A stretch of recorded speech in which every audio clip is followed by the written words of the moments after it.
Twelfth class lost spring lesson जो अनीस जंग ने लिखा है,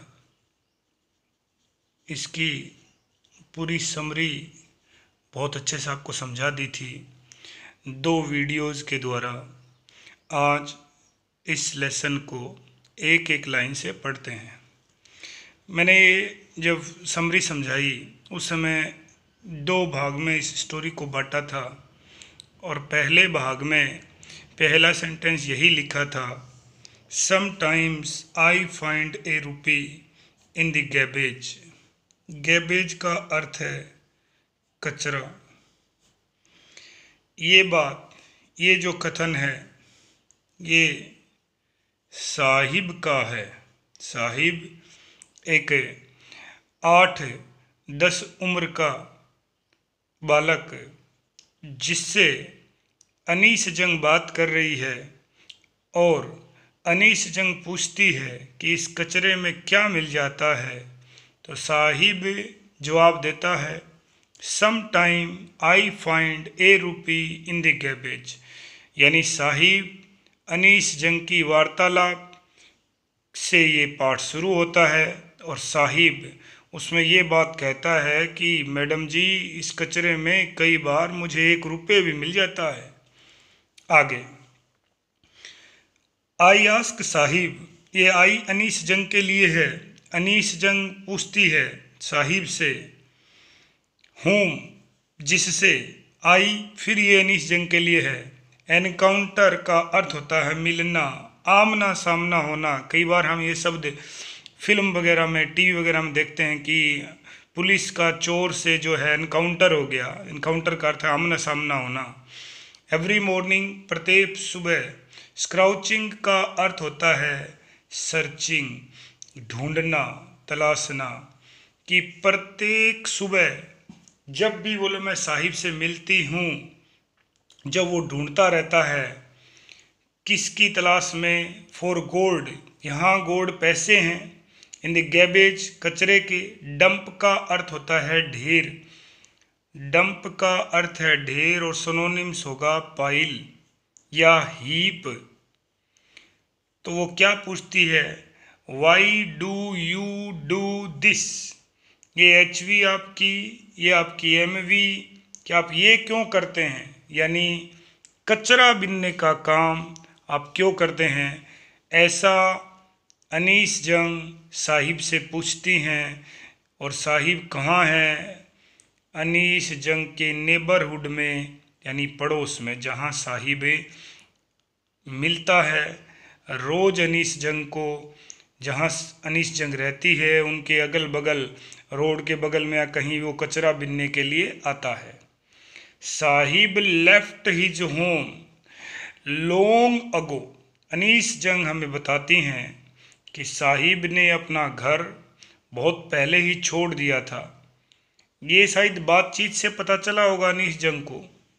सेट एमिडस्ट, सेट का एमिडस्ट का अर्थ है सेट यानी स्थित, और एमिडस्ट का अर्थ होता है बीच में। जो बीच में स्थित था, किसके बीच में स्थित था, the green fields of Dhaka, Dhaka के हरे भरे मैदानों के बीच।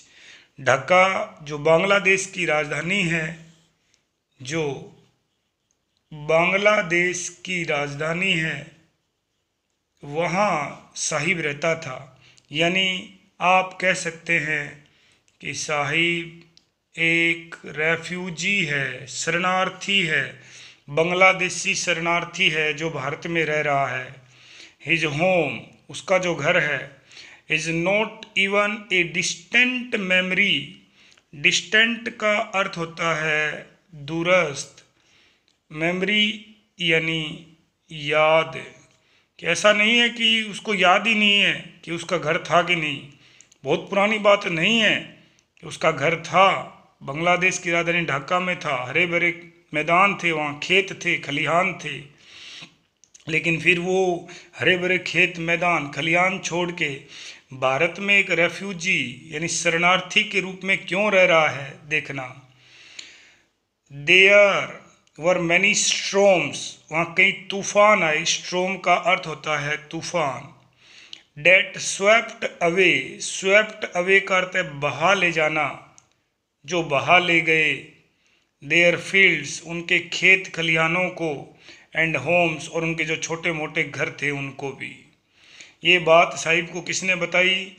His mother tells him, his mother ये साहिब की माँ, ये हिम साहिब के लिए आया है। साहिब की माँ ने साहिब को ये बात बताई और साहिब ने शायद अनीस जंग को बताई। अनीस जंग हमें बता रही हैं क्योंकि ये पाठ का जो नरेटर है, नरेटर यानी ये कहानी सुनाने वाला, वो स्वयं अनीस जंग हैं। आगे देखते हैं। That is why they left, और इसीलिए उन्होंने ढाका को लेफ्ट का अर्थ छोड़ दिया। लुकिंग फॉर का अर्थ होता है तलाश, और वो तलाश में निकल गए। गोल्ड का अर्थ यहाँ पैसे है, धन है। इन द बिग सिटी, बड़े शहर में। वेयर ही नाउ लीव्स, जहाँ वो अभी रहते हैं। और वो बड़ा शहर कौन सा है? वो है आपका दिल्ली। और दिल्ली से सटी हुई एक गंदी बस्ती है जिसका नाम है सीमापुरी, वहाँ वो रहते हैं। आगे देखना, अब वो क्या बोलता है, ये प्रश्न का जवाब, इस प्रश्न का जवाब वो अभी देता है। ये उसका उत्तर है। प्रश्न क्या था? Why do you do this, आप ये क्यों करते हैं, यानी कचरा बीनने का काम क्यों करते हैं? वह उत्तर दे रहा है, ही मटर्स, मटर्स का अर्थ होता है धीरे से बोलना। लुकिंग अवे का अर्थ है दूसरी तरफ देखते हुए। साहिब दूसरी तरफ देखते हुए बोलता है, आई हैव नथिंग, ये आपकी हैव यहाँ एमवी है, मेन वर्ब है। आई हैव नथिंग, मेरे पास कुछ नहीं है। एल्स, और या अन्यथा, टू डू, करने के लिए। ये आपका टू इन्फिनेटिव और उसके बाद वी विल, कि मेरे पास और करने के लिए कुछ भी नहीं है। आई से अनीस जंग कह देती है। गलीबली का अर्थ होता है बिना सोचे समझे, यानी मजाक के रूप में, यूं ही बोल देना गलीबली होता है। क्या बोल दिया? गो टू स्कूल, कि स्कूल जाओ। रियलाइजिंग, महसूस हो गया था। इमीडिएटली, तुरंत। हालांकि अनीस जंग ये बात तुरंत महसूस कर गई थी। हाउ, कितनी। होलो का अर्थ है खोखली, खोखली, कितनी खोखली थी। द एडवाइज, यह सलाह है। मस्ट साउंड का अर्थ होता है प्रतीत होना।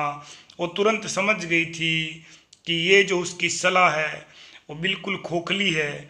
सही बात है, एक कचरा बीनने वाला बालक, और उसको आप ये बोल रहे हैं, जो कचरा बीन के अपने परिवार को सहारा देता है, उनकी मदद करता है फाइनेंशियल रूप से, यानी आर्थिक रूप से, और आप उसको बोल रहे हो कि स्कूल जाओ।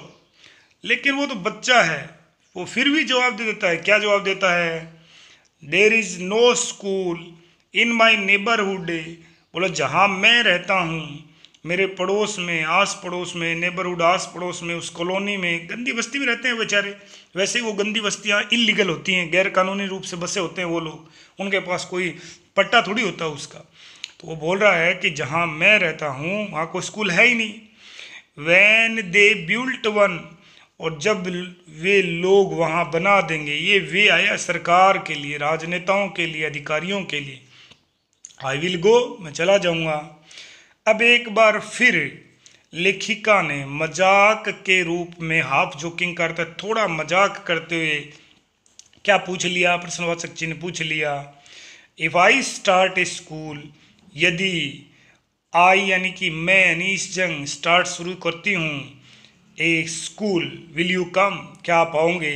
इस सेंटेंस को देख के आप कह सकते हैं कि ये फर्स्ट कंडीशन है, ओपन कंडीशन जिसको कहते हैं, जिसमें वाक्य के एक भाग में प्रेजेंट सिंपल टेंस आता है और वाक्य के दूसरे भाग में फ्यूचर सिंपल टेंस आता है। तो कहती है कि if I start A school, यदि मैं विद्यालय शुरू करती हूँ, विल यू कम, क्या तुम आओगे? वो बच्चा है, अपने हालात का उसको पता नहीं, क्या बोल रहा है? यस, जरूर, ही से जो है बोलता है। स्माइलिंग ब्रॉडली का अर्थ होता है खुलकर मुस्कुराते हुए, स्माइल का अर्थ होता है मुस्कुराना, और ब्रॉड का अर्थ होता है बड़ा। ये दो वर्ड रहते हैं। ब्रॉड का अपोजिट वर्ड होता है नैरो, जिसको बोलते हैं संकीर्ण। संकीर्ण तो बोलता है खुलकर मुस्कुराते, बोलता है कि जी हाँ जरूर आऊँगा। उसके बाद साहिब अपने रास्ते, अनीस जंग अपने रास्ते। कई दिन बाद यानी 1 महीने बाद, ए फ्यू डेज लेटर कई दिनों बाद, आई अनीस जंग, सी हिम ये हिम साहिब के लिए आया कि मैंने साहिब को देखा। रनिंग अप टू मी का अर्थ होता है मेरी तरफ दौड़ते हुए आ रहा था। ए फ्यू डेज लेटर कई दिन बाद, आई यानी अनीस जंग, सी देखती है हिम साहिब को, रनिंग अप टू मी मेरी तरफ दौड़ते हुए आ रहा था, और क्या कहा, इज योर स्कूल रेडी। ये देखो आप ध्यान से, एमवी है, क्या आपका विद्यालय तैयार है, प्रश्नवाचक चिन्ह। लेखिका ने कहा था ना पिछली मुलाकात में कि यदि मैं स्कूल खोलती हूँ तो क्या आओगे, और आते उसने पूछ लिया इज योर स्कूल रेडी, क्या विद्यालय तैयार है। वो बालक, उसको पता नहीं कि भाई स्कूल जैसी संस्थाएं बनाने के लिए समय लगता है, और वैसे भी लेखिका का उससे कोई मतलब नहीं था, कोई वास्ता नहीं था, वो कोई स्कूल बनाने वाली नहीं थी, उसने तो मजाक किया था। अब क्या होता है, आई से अनीस जंग बोलती हैं एम्बेरेस्ड। एम्बेरेस्ड का अर्थ होता है शर्मिंदगी महसूस करते हुए, और एक ये वर्ड होता है ध्यान रखना, एम्ब्रेस, इसका अर्थ होता है गले लगाना। एम्बेरेस्ड शर्मिंदगी महसूस करते हुए बोलती है it takes longer to build a school, कि एक विद्यालय बनाने में, बिल्ड का अर्थ है बनाना, टेक्स लॉन्गर का अर्थ है समय लगता है, ए स्कूल एक स्कूल को बनाने में समय लगता है। एट हैविंग मेड आप ध्यान से देखो, हम अच्छी तरीके से जानते हैं कि पार्टिसिपल होते हैं 3, और एक परफेक्टिव पार्टिसिपल होता है जिसमें हैविंग प्लस वर्ब की 3rd फॉर्म रहती है, वही ये है। इसका अर्थ होता है हैविंग मेड, करने के कारण क्या कर दिया था, ए प्रोमिस, उसने वादा किया था। That was not meant, meant का अर्थ है अभिप्राय, मतलब सत्यता, जिसमें कोई सत्यता नहीं थी। उसने ऐसे ही जो वादा किया था उस पर उसको शर्म आ रही थी कि मैंने क्यों किया, लेकिन प्रोमिसेस वादे, लाइक माइन मेरी तरह, यानी लेखिका ने जैसा वादा किया था उस तरह के कई वादे, अबाउंड का अर्थ है चारों तरफ पड़े हैं, ढेर लगा हुआ है। इन एवरी कॉर्नर, प्रत्येक कोने में, of his bleak world, bleak का अर्थ है जी नीरस। साहिब का जो नीरस जीवन है, यानी साहिब जैसे अनेक बालक बालिकाएं जो रैग पिकिंग का कार्य करते हैं, जो क्या हैं, रैग पिकर से, उनके नीरस जीवन में इस प्रकार के पता नहीं कितने ही वादे पड़े हैं। हर साल सरकार, राजनेता, अधिकारी पता नहीं कैसे कैसे वादे करते हैं, वो पड़े रहते, कोई पूरा नहीं करता। After months of नोविंग him, after का अर्थ है के बाद, मंथ का अर्थ है महीनों, नोविंग का अर्थ है जानना, और हिम का अर्थ है उसे। कई महीने बाद, जब उसको जानते हुए कई महीने हो गए थे, आई यानी अनीस जंग, आस्क हिम, उससे पूछती है, हिज नेम, क्या आपका नाम क्या है, और बालक अपना नाम बताता है साहिब ए आलम, कि मेरा नाम साहिब ए आलम है, पूरा नाम बोलता है। ही अनाउंसिज का अर्थ होता है बताना, और उसने बताया। ही डजंट नो, वह नहीं जानता, प्रेजेंट सिंपल टेंस आप ध्यान से देखें, व्हाट इट मीन्स, किस नाम का क्या मतलब है, वो ये बातें नहीं जानता। इफ यदि, ही न्यू, वह जानता, ध्यान से देखो, इफ यदि, ही न्यू, वह जानता, इट्स मीनिंग, इसका अर्थ जानता, क्या है इसका अर्थ है, लॉर्ड ऑफ यूनिवर्स, ब्रह्मांड का मालिक, यूनिवर्स ब्रह्मांड, लॉर्ड मालिक स्वामी। He would have a hard time believing it, believing विश्वास, हर टाइम मुश्किल से वह इस बात पर विश्वास कर पाता, यानी विश्वास नहीं कर पाता। और इस सेंटेंस को आप यहाँ से यहाँ तक देखेंगे तो आप पाएंगे कि 2 नंबर की कंडीशन है, और 2 नंबर की कंडीशन में पास्ट सिंपल के आगे कौन सा टेंस लिखा जाता है, वुड प्लस है वर्ब की फर्स्ट फॉर्म। और ये देखो इफ अनलेस जैसे शब्द कंडीशन बनाते हैं, ये आपका सब्जेक्ट रहा, ये V2 है। यदि वह जानता मतलब पुरानी अतीत की बात कर रहा है, ही वुड हैव, ये वुड ये वर्ब की फर्स्ट फॉर्म। ये आप ये यहाँ V3 मत समझना, ये देखो आर्टिकल रखा हुआ है, तो इस बात पे विश्वास भी नहीं कर पाता। अनअवेयर का अर्थ होता है अनभिग, अनजान है वो। और व्हाट हिज नेम रिप्रेजेंट्स का अर्थ होता है प्रस्तुत करना। उसको तो पता ही नहीं बेचारे को कि उसके नाम का अर्थ क्या है। ही रोम्स का अर्थ होता है भटकना, वह भटकता है। द स्ट्रीट्स गलियों में, विद हिज फ्रेंड्स अपने मित्रों के साथ। और वो मित्र कौन है, कोमा लगा के देखो लिखा है एन आर्मी का अर्थ है यहाँ समूह, दल, वो समूह है ऑफ बेयर फुट बॉयज, नंगे पैर घूमने वाले बच्चों का, हु अपीयर्स जो प्रकट होते हैं, लाइक द मॉर्निंग बर्ड जैसे सुबह सुबह पक्षी दिखाई देते हैं वैसे ही वो लोग दिखाई देते हैं। डिसअपियर गायब हो जाते हैं, एट नून दोपहर के समय। और ये 2 शब्द आते हैं, इनका अर्थ और आपको बता दूं, एक होता है डिसअपियर और एक होता है वेनिश। और डिसअपियर का अर्थ भी होता है गायब होना, और वेनिश का अर्थ भी होता है गायब होना। दोनों में अर्थ इतना ही है कि डिसअपियर में कोई भी आकृति है, यदि आदमी है, कुछ भी है, वह धीरे धीरे गायब होगा, धीरे धीरे जाएगा। और वेनिश में वो जो भी चीज़ है वो छू मंतर हो जाएगी। यानी जैसे मान लो भगवान ने हमें दर्शन दिए, वो एकदम से वेनिश हो गए, गायब हो गए, ये तो वेनिश उनके गायब होने के लिए प्रयोग करेंगे। और डिसअपियर में क्या है कि कोई व्यक्ति हमसे मिला और फिर वो अपने घर जा रहा है, धीरे धीरे धीरे धीरे धीरे धीरे डिसअपियर हो गया। तो दोपहर के समय वो बच्चे धीरे धीरे के करके गायब हो जाते हैं। ओवर द मंथ्स कई महीनों बाद, I have come to recognise का अर्थ होता है पहचान लेना। कई महीनों के बाद मैं इतनी समर्थ हो गई कि मैं पहचान पा रही थी ईच ऑफ देम, उन सबको। अरे एक दिन उन सब से बात करते हुए वो एक बालक से जो रैग पिकिंग का कार्य करता है उससे पूछ बैठती है। क्या पूछती है, आई आस्क वन, ये वन आया है रैग पिकर के लिए, साहिब के लिए नहीं, कोई और है साहिब की तरह ही कचरा बिनने का कार्य करता है, उसके लिए। क्या पूछा, why are not you wearing chappals, क्या आप चप्पल क्यों नहीं पहनते। तो बच्चा अपनी गरीबी को छिपाने के लिए बहाना मारता है। और क्या बहाना मारता है, my mother did not bring brought, bring का अर्थ है लाना, डैम चप्पल के लिए आया है, डाउन का अर्थ है नीचे, फ्रॉम द सेल्फ, ये सेल्फ अपने गांव की भाषा में आप देखें तो मकान के ऊपर सामान रखने के लिए जो हम टांड डालते हैं, जिसको हिंदी में ताक कहते हैं, वो सेल्फ होती है। कि मेरी माँ ने चप्पलें ताक यानी टांड के ऊपर रख रखी हैं, वो नीचे उतारती नहीं है इसलिए नहीं पहनते।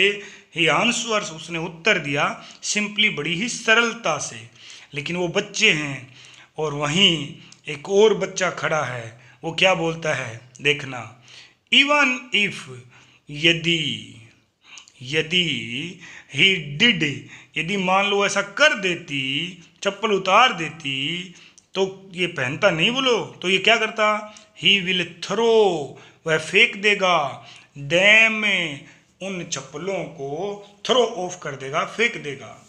एड से अनदर, अनदर किसी और बच्चे ने, ऐड कर था बीच में बात को जोड़ते हुए कहा, हु इज वियरिंग शूज, जिसने जूते पहन रखे थे, दैट डू नॉट मैच, यानी दोनों जूते अलग अलग थे। वो गरीब बच्चे हैं बेचारे, उनको जैसे मिल जाए पहन लेते हैं। तो सब बच्चे जो रैग पिकर्स, कई रैग पिकर खड़े हैं, और जब वो पूछती है कि भाई आप जूते चप्पल क्यों नहीं पहनते, तो एक बच्चा कहता है कि मेरी माँ जो है टांड से उतारती नहीं है, लेकिन एक बच्चा, दूसरा बच्चा जवाब देता है कि ये नहीं पहनता, फेंक देता।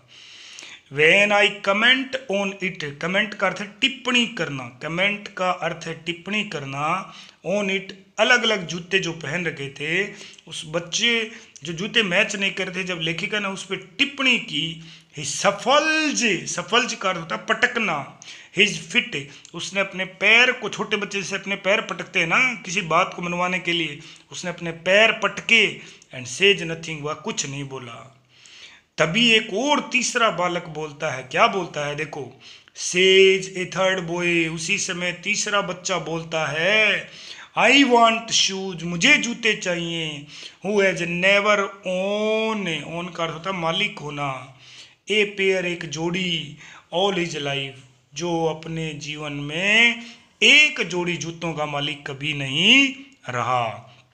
ट्रैवलिंग, यात्रा करते हुए, यात्रा करते हुए, एक्रॉस द कंट्री, पूरे देश भर में, एक्रॉस आर पार, कहीं भी, एक जगह से दूसरी जगह। आई हैव सीन चिल्ड्रन, मैं बच्चों को देख चुकी थी, लेखिका बोल रही है कि मैंने पूरे देश की यात्रा की है और मैं बच्चों को देख चुकी हूँ। वॉकिंग बेयर फुट, नंगे पैर घूमते हुए, कहाँ कहाँ देख चुकी है, इन सिटीज, शहरों में, ऑन विलेज रोड्स, गांव की सड़कों पे। और क्या कहती है, it is not lack of money, कि ये धन की कमी नहीं है, ऐसा नहीं कि चप्पल के पैसे नहीं है, कि ये धन की कमी नहीं है, बट ए ट्रेडिशन, यह तो एक परंपरा है, ट्रेडिशन का अर्थ होता है परंपरा, टू स्टे, रहने की, बेयर फुट, नंगे पैर, इज वन एक्सप्लेनेशन, इस प्रकार की एक व्यक्ति ने मुझे व्याख्या दी थी, व्याख्या की थी, एक व्यक्ति ने मुझे ये बताया था। लेखिका नहीं कह रही है, लेखिका कह रही कि मुझे तो किसी ने बताया था कि उनके पास धन की कमी नहीं है, बल्कि ये तो परंपरा है, वो नंगे पैर घूमते ही हैं। सच्चाई कुछ और है, सच्चाई है उनके पास पैसे नहीं है बेचारों के पास। तभी लेखिका बोलती है, देखो क्या बोलती है, I wonder if this is only an excuse to explain away, और यहाँ वंडर का अर्थ है विचार करना, सोचना, मैं सोचती हूँ, if this is only an excuse, excuse का अर्थ है बहाना, ये तो बहाना है, टू एक्सप्लेन, बताने का, अवे, एक्सप्लेन अवे, कहना, परपेचुअल, इंपॉर्टेंट मीनिंग आप याद रखें, स्थाई, परमानेंट, स्टेट का अर्थ होता है दशा, पुअरिटी, गरीबी, कि अपनी जो सब हमेशा उनके गरीबी बनी रहती है, गरीबी की स्थायी स्थिति को दर्शाने के लिए वो तो एक बहाना लेते हैं कि छिपा लें। ये नहीं कह सकते बेचारे कि चप्पल के पैसे नहीं हैं, वो तो यही बोलते हैं कि चप्पल तो है, लेकिन हमारी ये परंपरा है भाई, हम कचरा बिनने का काम करते हैं, भीख मांगते हैं, छोटे छोटे काम करते हैं, मिनियल वर्क्स करते हैं, ये मिनियल शब्द होता है छोटे कार्य करने के लिए, तुच्छ कार्य, इसलिए हम पहनते नहीं। और उसी समय लेखिका क्या बोलती हैं, आई रिमेंबर, मुझे याद है, ए स्टोरी, एक कहानी याद है, ए मैन, एक व्यक्ति ने बताई थी, फ्रॉम उद्दपी, ये एक जगह है भाई उद्दपी, उद्दपी से आए एक व्यक्ति ने मुझे एक बार बताया था, वंस, एक बार, टोल्ड मी, मुझे बताया था, क्या बताया था, एज ए यंग बॉय, कि जब वह यंग था यानी किशोर था, ही वुड गो, कि वह जाता था, कि जब वह यंग था तब वह जाता था कहाँ, टू स्कूल, विद्यालय जाता था, पास्ट, गुजरना, बगल से गुजरना, बगल से गुजरना, बगल से गुजरना, किसके बगल से गुजरता था, एन ओल्ड टेम्पल, एक पुराने मंदिर के बगल से गुजरता था, वेयर, जहाँ, हिज फादर, उसके पिता, वोज थे, ए प्रिस्ट, एक पुजारी थे, ही वुड स्टॉप, वह रुकता था, स्टॉप का अर्थ है रुकना, और ब्रीफ का अर्थ होता है, ब्रीफ का अर्थ है संक्षिप्त समय के लिए। ब्रीफ का अर्थ है संक्षिप्त, ब्रीफ का अर्थ है संक्षिप्त, थोड़े समय के लिए। वह थोड़े समय के लिए रुकता था। कहाँ रुकता था? एट द टेम्पल, मंदिर, क्योंकि स्कूल जाते समय रास्ते में मंदिर आता था। एंड प्रे फॉर, और मैं प्रार्थना करता था, ए पेयर ऑफ शूज, कि मुझे एक जोड़ी जूते मिल जाएं। ये कोई उद्यपी का व्यक्ति है, उसकी कहानी उसको याद आ रही है। 30 ईयर्स लेटर, 30 वर्ष बाद, आई विजिटेड, लेखिका बोल रही है, मैं गई, हिज टाउन, उस व्यक्ति के कस्बे, एंड द टेम्पल, और वो जो मंदिर था, विच वॉज नाउ ड्रोन, ये देखो ड्रोन, ड्रोन का अर्थ है डूब जाना। वह मंदिर डूबा हुआ था, किस में? पानी में नहीं, किस चीज में? देखना, in an air of desolation. Air of desolation का अर्थ होता है सुनसान, सुनसान वातावरण, मानी वहां कोई नहीं था, बिल्कुल शांति थी। वैसे तो डेसोलेशन का अर्थ होता है उजाड़, लेकिन यहाँ आप कह सकते हैं बिल्कुल शांति है, कोई वहां नहीं है। इन द बैक यार्ड, देखो दो शब्द सुनते हैं हम, कोर्ट यार्ड आगे, घर के आगे की जगह आंगन, बैक यार्ड घर के पीछे की जगह अहाता जिसको बोलते हैं। वेयर, जहां, लिव्ड रहता, कौन रहता था? द न्यू प्रिस्ट, नया पुजारी। There were red and white plastic chairs, वहाँ लाल और सफ़ेद रंग की प्लास्टिक चेयर्स पड़ी हैं। और वो क्या देखती है?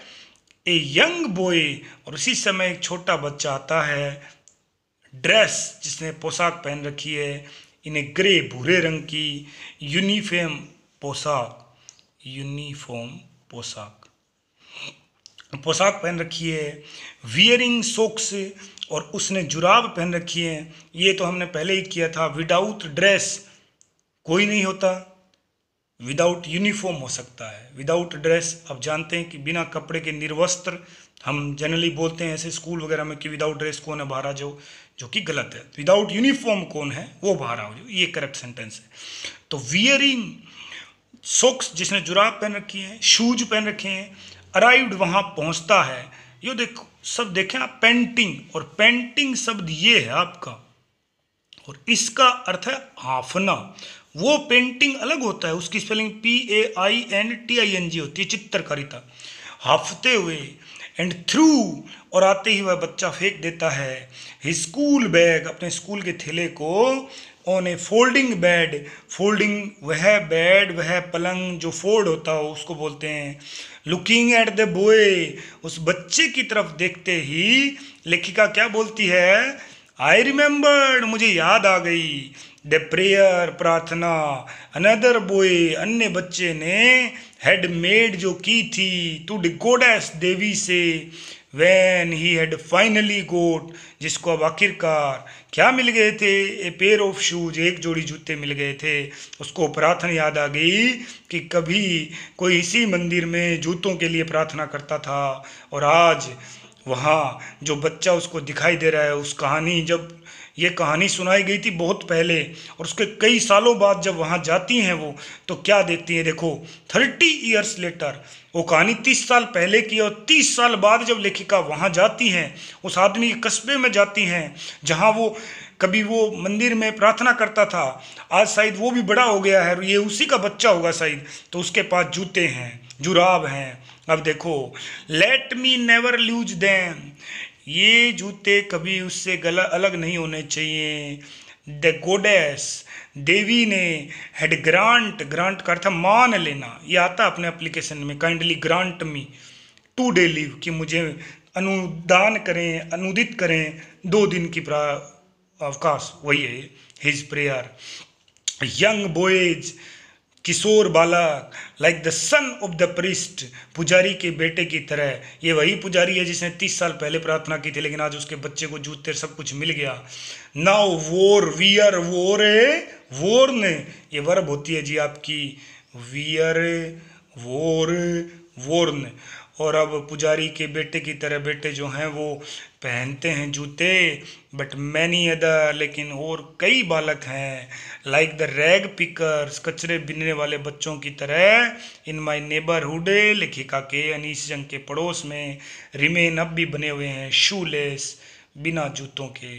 तो ये आपकी समरी आपको पहले बताई और अब एक एक लाइन हम पढ़ रहे हैं, तो इस पे आप जैसे मैंने पढ़ाया वैसे आप अपनी बुक खोलें, इस वीडियो को ध्यान से सुने, एक एक शब्द को देखें, मैंने एक एक शब्द का हिंदी अर्थ बताया है, तो अपना काम में हो जाएगा।